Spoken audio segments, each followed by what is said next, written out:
আসসালামু আলাইকুম। এই গরমে এরকম ১ গ্লাস শরবত কার কলিজা ঠান্ডা করে অবশ্যই কমেন্ট করে জানাবেন। আর ফুল রেসিপিটা দেখে নিবেন।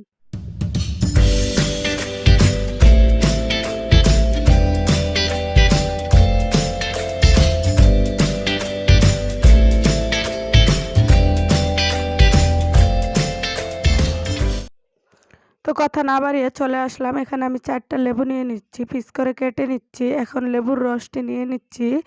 তো তার সাথে আমি এখন পানি মিশিয়ে নিব এবং লেবুর রসটি একটু ধুয়ে চিপে নিয়ে চিকলাটি ফালিয়ে দিচ্ছি।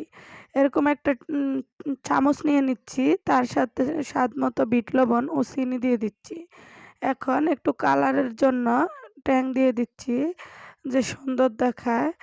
তাই এই শরবতটা যেকোনো কেউই যেকোনোভাবে ঘরে থাকা জিনিস দিয়ে বানিয়ে নিতে পারে। একদমই এই গরমে কলিজা ঠান্ডা করার মতো একটা শরবত।